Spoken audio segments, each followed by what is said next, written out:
История океанского лайнера Микеланджело.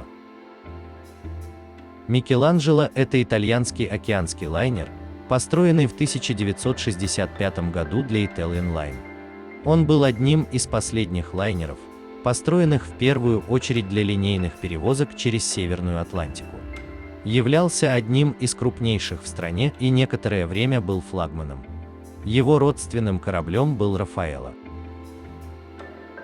Italian Line начала планировать новые лайнеры в 1958 году.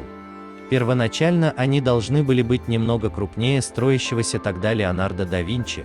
Пара настоящих суперлайнеров казалась желательной как с коммерческой точки зрения, так и для обеспечения работой моряков и рабочих верфи.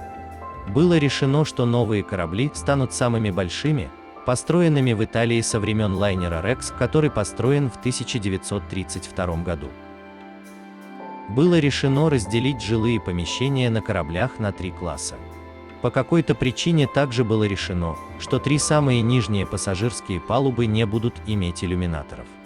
Утверждалось, что это сделало корпус корабля гладким, но это кажется маловероятным, поскольку корабли с аналогичным соотношением длины и ширины были построены с окнами по всему корпусу.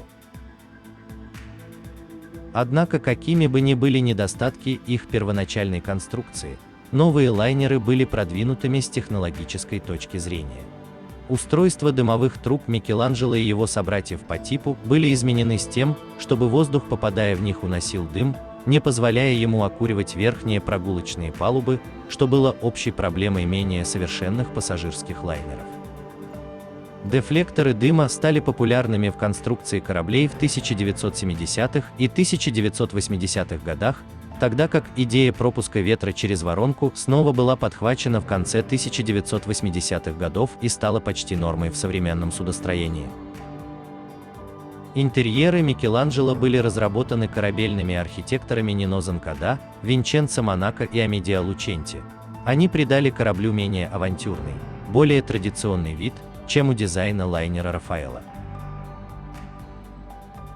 После нескольких задержек под командованием старшего капитана Марио Крепаза лайнер наконец был готов к эксплуатации в мае 1965 года.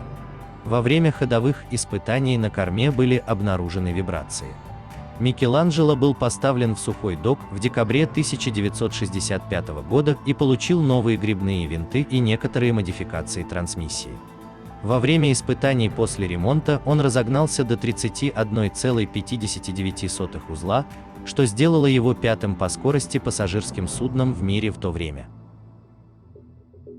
Утром во вторник 12 апреля 1966 года, через 5 дней после отплытия из Генуи, под командованием старшего капитана Джузеппе Солетти он попал в необычно большую волну во время шторма в Средней Атлантике, в результате чего передняя часть его надстройки рухнула, и погибли пассажиры. Еще через несколько часов погиб один член экипажа, Дезидерио Феррари, и более 50 человек получили ранения.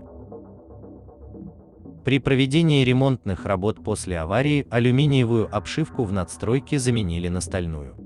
Подобная реконструкция была проведена на Рафаэлло и таких лайнерах, как United States и Франция. В последующие годы количество пассажиров в трансатлантической торговле неуклонно снижалось из-за конкуренции с воздуха, и все больше и больше судов выводилось из эксплуатации. Из-за его кают без окон и трехклассной компоновки из него получился плохой круизный лайнер. У него были большие палубы для купания, которые превосходили даже большинство специально построенных круизных лайнеров того времени. Но этого было недостаточно, чтобы компенсировать его недостатки, и у Italian Line не было достаточных средств, чтобы перестроить корабль и сделать его более удобным. Кроме того, по стандартам того времени он считался слишком большим как для круизного лайнера. Он совершил свой последний переход через Атлантический океан в июле 1975 года под командованием старшего капитана Клаудио Касулича. После этого его поставили на прикол в Ла-Специи. Несколько покупателей осматривали суда Микеланджело и Рафаэлло, но не пожелали их покупать из-за затрат, необходимых для модернизации до стандартов круизных лайнеров. Был один серьезный покупатель Home Lines, который хотел купить лайнеры и оставить их под итальянским флагом для круизов по Карибскому морю, но Italian Line отказалась их продать. В 1976 году был найден покупатель, согласившийся на условия Italian Line. Иранский шах купил корабли для использования в качестве плавучих казарм. Корабли, которые стоили $45 миллионов каждый, теперь были проданы по цене $2 миллиона за корабль. В 1978 году планировалось перестроить Микеланджело в роскошный круизный лайнер Sierra Il Grande. Однако группа экспертов, присланная из Италии для осмотра корабля, пришла к выводу, что он слишком сильно изношен. Подобные планы были снова созданы в 1983 году, но тоже не оправдались. Наконец, в июне 1991 года он был отправлен на слом.